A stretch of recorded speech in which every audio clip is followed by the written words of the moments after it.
Polygons and Non-Polygons, a tale of war and inequality. All of the shapes lived in harmony on an island devoted to all big and small. There lived mango, lemon, square and pear shapes.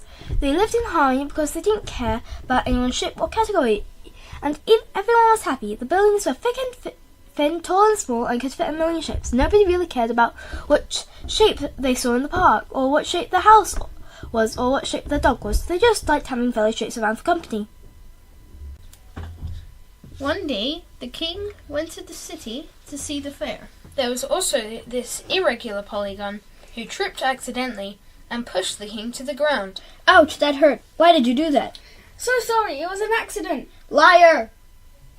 The regular polygons were deep in battle with the irregular polygons, fighting with sticks, stones, stars, and irregular pentagons. The irregular polygons were forcing out the struggling irregular polygon with shields and heptagons. They were shouting, "Don't come back, or else." The irregular polygons trudged out slowly, dragging their irregular pentagons behind them, but they promised to get revenge. One day, the irregular shapes seeked revenge.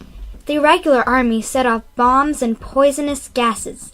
The nice and beautiful village turned into a disaster. Wrecked houses, shops, cars, nature, and lots of shapes got hurt, and they too got deformed and irregular. In the middle of this war were two simple shopkeepers who owned stores right beside each other. Harvey owned the store on the left, Harvey's Handsome Hats, while Nelson owned the store on the right, Noble Neckties by Nelson. They had been great friends for many years, often talking on the front step of their stores before opening and having dinner together after closing up. However, as the war drug on, Harvey and Nelson talked less and less.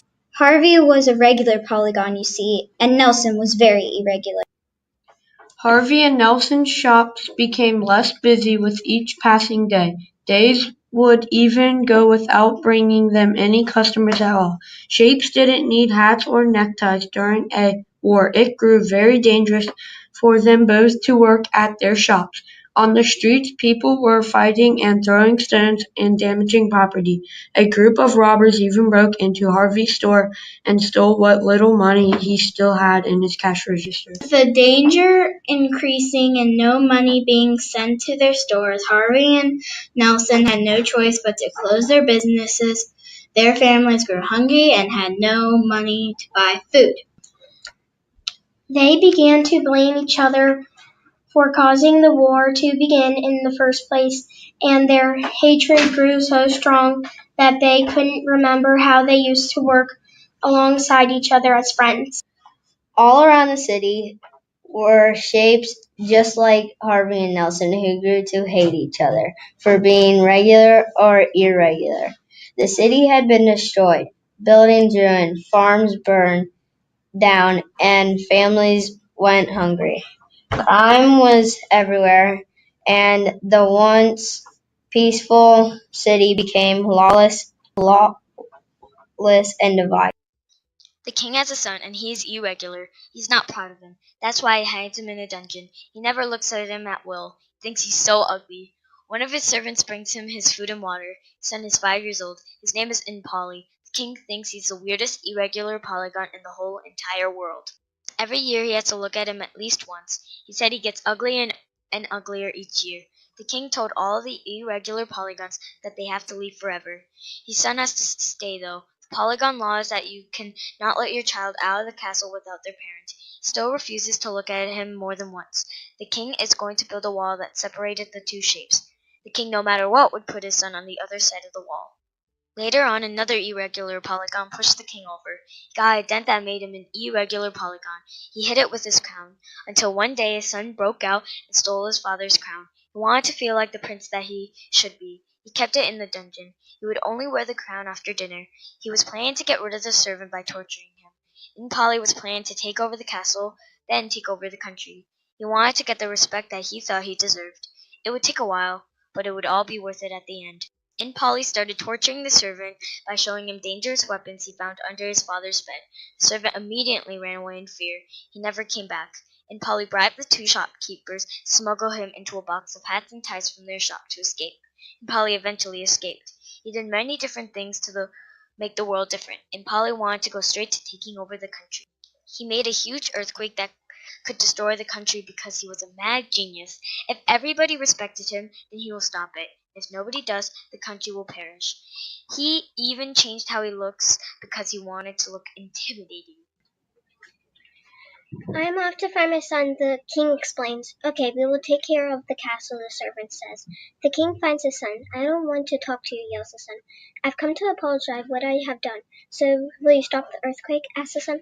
The son agrees and says, fine, but we must hurry. The king and son come back to the kingdom and talk about how to make peace in the city. They talk about how they can have a meeting in city hall. The king and son walk around the kingdom and tell people their ideas about peace. Some of the irregular polygons do not agree and some do. The king tries to put a sign up to tell everybody about peace meeting at city hall, but irregular polygons rip it down. Promises to make everyone equal again, and all the irregular and regular polygons agree to go to City Hall. The king and his son tell the regular and irregular polygons that they are making a peace treaty. One irregular polygon screams out with anger, "Never!" The king and his son are nervous because they're worried the shapes will not agree. Then Harvey sees Nelson. Harvey and Nelson meet at City Hall and apologize to each other. Later, they decide to tell each other that their shops were destroyed. So they talk to each other and decide to start a fundraiser to rebuild their shops together. They'll call it Harvey and Nelson's Tie and Hat Shop. The regular polygons don't want to work with the irregular polygons. The regular polygons yell at the king and son. What are you thinking? Another irregular polygon screams. You're irregular. Why do you want to help the regular polygons? Yeah, why do you want to help them? Screamed everyone. The king and son looked at each other. The king and his son started writing on papers. All the regular and irregular polygons meet the king and his son at the city hall at 12 o'clock. All the regular and irregular polygons gathered at the city hall like the king wanted. Then the king and his son began their speech. Kijk naar Harvey en Nelson hoe ze samenwerken, maar dat ze allebei andere vormen zijn. Wij zouden het leuk vinden als jullie een voorbeeld nemen aan Harvey en Nelson. Het maakt niet uit welke vorm je hebt. Ga nu maar naar Harvey en Nelson om te kijken hoe ze samenwerken. As the polygons and the non-polygons were going to Harvey and Nelson, they would fight and not talk to each other. But as they went to see the amazing things that a non-polygon and a polygon could do, they looked around and kept quiet. All shapes saw how happy they were.